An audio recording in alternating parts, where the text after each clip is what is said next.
உறவுகள் அனைவருக்கும் வணக்கம். நம்ம இப்ப இந்த பதிவுல எதை பத்தி பார்க்க போறோம்னா, மதுரை மாவட்டம் திருமங்கலத்துக்கு பக்கத்துல இருக்கக்கூடிய கப்பலூர் சுங்கச்சாவடியில அந்த சுங்கச்சாவடியை அகற்றி வேற இடத்துல சுங்கச்சாவடியை வைக்கணும். அந்த இடத்துல சுங்கச்சாவடி வச்சோம்னா அங்க இருக்கக்கூடிய பொதுமக்களுக்கு அது இடையூறா இருக்கு. அதுபோல மதுரை மாவட்டத்திலிருந்து நம்ம திருச்சிக்கு போற அந்த தேசிய நெடுஞ்சாலையில மட்டுமே ஏகப்பட்ட சுங்கச்சாவடிகள் இருக்கு. அதாவது கிட்டத்தட்ட இங்க இருந்து கடந்து இன்னொருத்திக்கு போனோம்னா அங்க ஒரு சுங்கச்சாவடி, சரி அங்க இருந்து அதுக்கு எடுத்து போனோம்னா அங்க ஒரு சுங்கச்சாவடி, இப்படி மக்களுக்கு பாதிப்பை ஏற்படுத்தக்கூடிய வகையில சுங்கச்சாவடிகள் இருக்கு. அங்க இருக்கக்கூடிய பொதுமக்களே இந்த சுங்கச்சாவடி வேண்டாம் அப்படின்றாங்க. கப்பலூர் சுங்கச்சாவடி எங்களுக்கு தேவையில்லை, அந்த சுங்கச்சாவடியை வேற இடத்துக்கு மாத்துங்க அப்படிங்கிற கோரிக்கையை கிட்டத்தட்ட 15 ஆண்டு காலமா வைக்கிறாங்க. அப்ப நாம் தமிழர் கட்சியும் ஒவ்வொரு முறையும் போராட்டத்தில் இறங்குறாங்க. நாம் தமிழர் கட்சியினுடைய மண்டல மாநில பொறுப்பாளர்கள், அந்த பகுதியில் இருக்கக்கூடிய பொறுப்பாளர்கள் தொடர்ச்சியா போராட்டம் பண்றாங்க. ஆனா அரசு எந்த விதமான நடவடிக்கையுமே எடுக்கல. இந்த பகுதியில் சட்டமன்ற உறுப்பினராகவும் பாராளுமன்ற உறுப்பினராகவும் ஜெயிச்சவங்க யாருமே அதை மக்களுக்கு பண்ணல, இது வரைக்கும் பண்ணல. அது மாதிரி எம்பி ஆகி டெல்லிக்கு போனாலும் அவங்களும் ஒண்ணுமே செய்யல அப்படிங்கறதா உண்மை. இப்போ மக்கள் உள்ளூர்ல இருக்கக்கூடிய மக்கள் ஒரு கார்ல இந்த இடத்துல இருந்து வேற இடத்துக்கு போனாவோ, அப்படி இல்லைன்னா ஒரு டாடா ஏசில இருந்து ஒரு பொருளை எடுத்துட்டு போனோம்னா ஒரு டோல்கேட்லயா வரி வசூலிச்சுட்டு இருந்தாங்கன்னா அப்ப மக்கள் என்ன பண்ண முடியும்? ஏற்கனவே பெட்ரோல் டீசலுக்கு இப்ப ஒரு 100 ரூபாய் பெட்ரோல் அப்படின்னு வச்சுக்கோங்களேன், அதுல 50% மத்திய அரசுக்கும் மாநில அரசுக்கும் தான் போகுது. இப்போ 1 லிட்டர் பெட்ரோலுக்கு 50 ரூபாய் அங்க கட்டிடுறோம். இது போக டோல்கேட்டுங்க பேர்ல வரியை வசூலிச்சுக்கிட்டு இருக்காங்க. அப்ப அத்துமீறி இவ்வளவு ரூபாயை மக்கள் கிட்ட பொதுமக்கள் கிட்ட வசூலிக்கிறாங்க. அப்ப இது மக்களுக்கு மிகப்பெரிய பாதிப்பை உண்டாக்குது.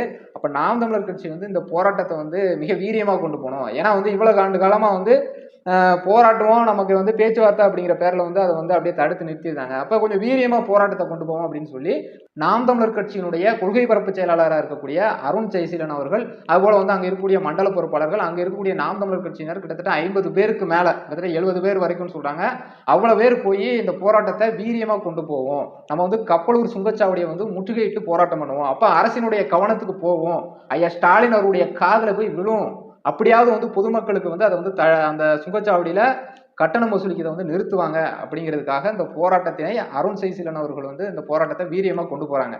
அப்படி கொண்டு போகும்போது அங்க இருக்கக்கூடிய காவல்துறைக்கும் நாம் தமிழர் கட்சிக்கும் என்னதான் பிரச்சனைனே தெரியல.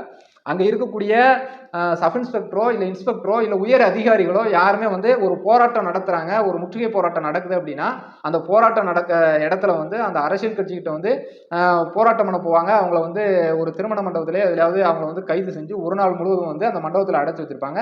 அதன் பின்னர் அவர் மீது ஒரு சின்னதா ஒரு கேஸ் மாதிரி போடுவாங்க. முற்றுகை போராட்டத்தில் ஈடுபட்டாங்க அப்படின்னு சொல்லி அவங்க மீது பதிவு பண்ணுவாங்க. பதிவு பண்ணிட்டு அதன் பின்னர் மாலை அவங்கள வெளியில விட்டுருவாங்க. இதுதான் நடைமுறையில் இருக்கு. இது அரசினுடைய கவனத்தை ஈர்க்கும், அந்த பகுதியில் இருக்க எம்எல்ஏ எம்பி எல்லாருடைய காதுகளுக்கும் போகும். அப்ப அந்த இடத்த இந்த பொதுமக்கள் இந்த கோரிக்கையை முன்வைக்கிறாங்க, அரசியல் கட்சிகளும் இந்த கோரிக்கையை முன்வைக்கிறாங்க. அப்ப இந்த இடத்துல இருக்கக்கூடிய சுங்கச்சாவடியை அகற்றி வேற இடத்துக்கு மாற்றணும் அப்படிங்கிறத இங்க இருக்கக்கூடிய அரசியல்வாதியா இருக்கக்கூடிய திமுகவை சேர்ந்த எம்பியும் எம்எல்ஏவும் பண்ணுவாங்க.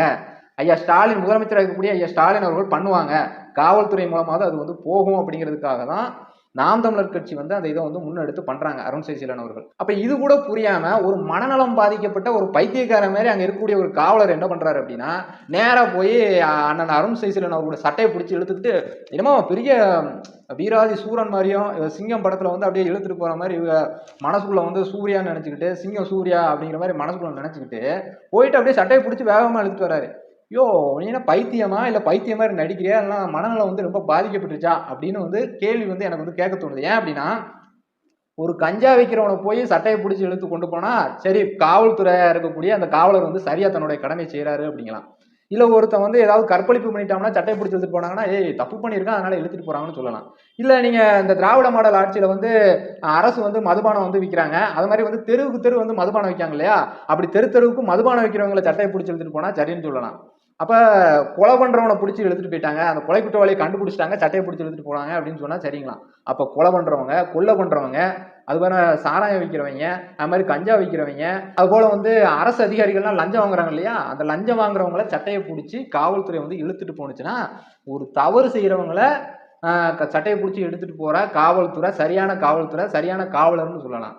ஆனா நாளைக்கே அந்த காவல்துறையில் இருக்கக்கூடிய காவலருடைய ஒரு குடும்பத்தை சேர்ந்தவங்க அந்த வழியா போனாங்கன்னா அந்த சுங்கச்சாவடியில கட்டணம் வசூலிக்க தான் செய்வாங்க. அது மாதிரி உங்களுக்கு வீட்டுக்கு தேவையான பொருள் வரும்போது அங்க ஒரு அவங்க கட்டணம் வசூலிச்சாங்கன்னா அந்த பொருட்களினுடைய விலை அப்படிங்கிறது கூடும். அப்ப அதுக்குரிய பணத்தை உங்க வீட்டுல இருக்கவங்க தான் கட்டணும். அது மாதிரி நீங்க அந்த வழியா கார்ல போனாலோ இல்ல எதுக்கு போனாலும் சரி, உங்கள் குடும்பத்துக்கும் சேர்த்து தான் நாம் தமிழர் கட்சியினர் அங்க போராடி அன்னைக்கு வழக்கு வாங்கி அவங்க ஒரு நாள் சிறையில் இருந்த மாதிரி மண்டபத்துல இருக்காங்க. அன்னைக்கு ஒரு நாளுக்குரிய ஊதியத்தை வந்து அவங்க இழந்துட்டு வந்து பொதுமக்களுக்காக களத்துல இறங்கி போராடுறாங்க. இப்ப காவல்துறையை சேர்ந்த நீங்க என்ன செய்யணும்னா, நமக்காக நாம் தமிழர் கட்சியை சேர்ந்தவங்க வந்து போராடுறாங்க, அதனால வந்து நம்ம வந்து ஒரு அரசு அதிகாரியா இருக்கோம், அப்ப சட்டப்படி என்ன நடக்கணும், அவங்க வந்து ஒரு மரியாதையா நடத்தணும்.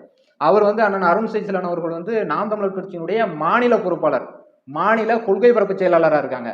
அது மட்டும் இல்லாம அவங்க வந்து கட்டிட பொறியாளர், சிவில் இன்ஜினியர் அவங்க வந்து.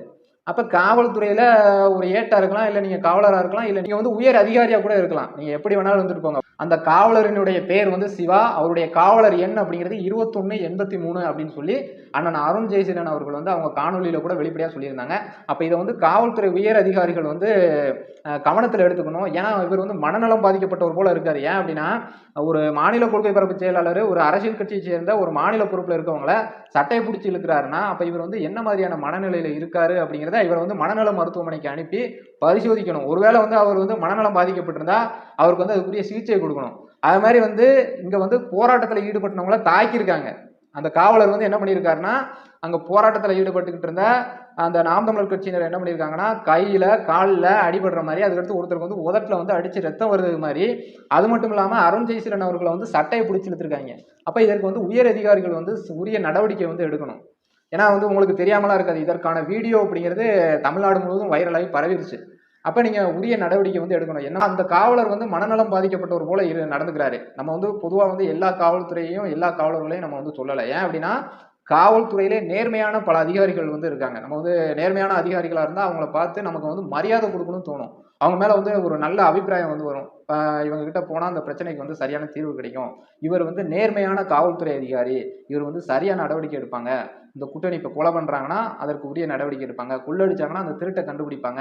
அது மாதிரி வந்து மதுபானம் விற்றாங்கன்னா அந்த மதுபானம் விற்கிறவங்கள தடுத்து நிறுத்துவாங்க, கஞ்சா விற்கிறாங்கன்னா கஞ்சா விற்கிறவங்கள தடுத்து நிறுத்துவாங்க, ஆளுங்கட்சியினுடைய அதிகாரத்துக்கு பயப்படாம எல்லாமே பண்ணுவாங்க அப்படிங்கிற நம்பிக்கையும் காவல்துறையின் மீது ஒரு மரியாதையும் நமக்கு வரும். அந்த மரியாதையை வந்து இந்த மாதிரியான மனநலம் பாதிக்கப்பட்ட காவலர்கள் வந்து இப்படி பண்றதுனால நமக்கு வந்து என்னடா இப்படியெல்லாம் இருக்கிறாங்க அப்படிங்கிற மாதிரியான எண்ணம் வருது. இது வந்து பார்க்கறதுக்கு வந்து மனநலம் பாதிக்கப்பட்டவர் போல இவருடைய செயல்கள் வந்து இருந்தாலும், இவர் வந்து உள்நோக்கம் பார்த்தோம் அப்படின்னா ஒரு சாதி வெறி வன்மத்தோட போய் தாக்குற மாதிரி இருக்கு. ஏன்னா அவ்வளவு பேர் வந்து போராட்டத்தில் வந்து ஈடுபடுறாங்கன்னா, குறிப்பிட்டு அருண் ஜெயசீலன் அவர்கள் வந்து மாநில கொள்கை பரப்பு செயலாளர் இருக்காங்க, அவங்கள போய் சட்டையை பிடிச்சி இழுக்க வேண்டிய தேவை அப்படிங்கிறது ஏன் வருது? அவங்கள போய் ஏன் வந்து தாக்குறாரு? அப்ப அப்ப நாம் தமிழர் கட்சியை சேர்ந்த ஒருத்தர் வந்து காவல்துறையில் இருக்கக்கூடிய காவலரை பிடிச்சி சட்டையை பிடிச்சி இழுத்தா என்ன மாதிரியான நடவடிக்கை எடுப்பாங்களோ அந்த நடவடிக்கையை வந்து காவல்துறை உயர் அதிகாரிகள் வந்து வழக்கு பதிவு பண்ணணும். இந்த காவலர் மீது வழக்கு பதிவு பண்ணி அவர் மீது வந்து உரிய நடவடிக்கை அப்படிங்கிறத எடுக்கணும். நான் வந்து ஒரு சில விஷயங்களை வந்து சொல்லணும்னு நினைக்கிறேன். அந்த தாக்கின அந்த காவலர் வந்து இந்த காணொலியை பார்த்தீங்கன்னா ஒரு விஷயத்த வந்து நல்லா புரிஞ்சுக்குங்க.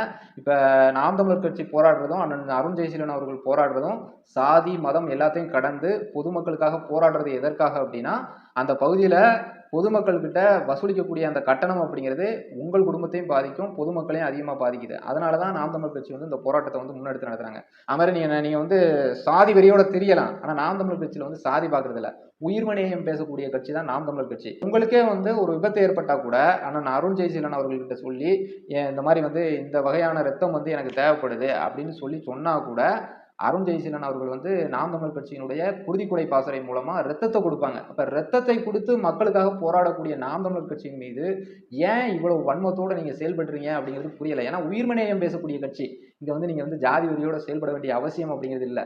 ஒரு திமுகவில் போய் பார்த்தீங்கன்னா ஜாதி வெறியோட இருப்பாங்க, ஒரு பிஜேபியோட போய் பார்த்தீங்கன்னா மத வெறியோட இருப்பாங்க. ஆனால் நாம் தமிழர் கட்சியில் உயிர்மனையம் பேசுகிறோம். அது மட்டும் இல்லாமல் உங்கள் காவல்துறையிலேயே ஏகப்பட்ட பேர் நாம் தமிழர் கட்சிக்கு தான் வாக்கு செலுத்துறாங்க, நாம் தமிழர் கட்சியினுடைய ஆதரவாளர்களாக இருக்காங்க. எங்களோட கூட பல பேர் வந்து சொல்லியிருக்கிறாங்க, காவல்துறையில் இருக்கவங்களே சொல்லியிருக்காங்க, நான் அந்த காக்கி சட்டையை மட்டும் கலட்டி ரிட்டையர்ட் ஆகிட்டேன் அப்படின்னா அப்படியே உங்கள் நாம் தமிழர் கட்சியில் தான் வந்து சேருவேன் அப்படின்லாம் கூட சொல்லியிருக்காங்க. அது மாதிரி நாம் தமிழர் கட்சியில் சுற்றுச்சூழல் பாசறை, குருதிக்குடை பாசறை, ஏகப்பட்ட பாசறைகள் இருக்குது மக்களுக்கு பொதுமக்களுக்கு சேவை செய்கிறதுக்காண்டி. அது மாதிரி வந்து முன்னாள் படை வீரர்கள் பாசறை இருக்குது. இப்போ இராணுவத்திலிருந்து ஓய்வு பெற்றவங்க நாம் தமிழர் கட்சியில் நிறைய பேர் இருக்காங்க.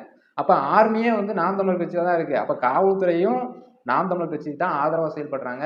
நீங்க சாதிய வன்மத்தோட இருந்தீங்கன்னா அந்த சாதி அப்படிங்கிற சாக்கடைக்குள்ள விழாம சாக்கடையில இருந்து எழுந்து வந்து மனிதனாக மாறி மக்களுக்கு வந்து காவலரா, உண்மையான காவலரா மக்களுக்கு வந்து சேவை செய்யுங்க. ஏன் அப்படின்னா நீங்க சாப்பிடக்கூடிய சாப்பாடு, நீங்க பயன்படுத்தக்கூடிய எல்லா உங்களுக்கு கிடைக்கக்கூடிய வருமானம், அதாவது உங்களுக்கு மாதம் மாதம் சம்பளம் கொடுக்குது இல்லையா அரசு வந்து, ஐயா ஸ்டாலின் அவர்கள் வந்து உங்களுக்கு வந்து சம்பளம் கொடுக்கல, பொதுமக்கள் கொடுக்கக்கூடிய வரிப்பணம், இங்கே உழைக்கக்கூடிய மக்களும் அது மாதிரி வந்து அண்ணன் அருண் சைசீலன் அவருடைய சட்டையை பிடிச்சி இழுத்தீங்க இல்லையா, அவர்கள் கொடுக்கக்கூடிய வரி பணத்தையும் தான் நீங்கள் வந்து சம்பளமாக வாங்குறீங்க, நீங்கள் வந்து வாழ்றீங்க.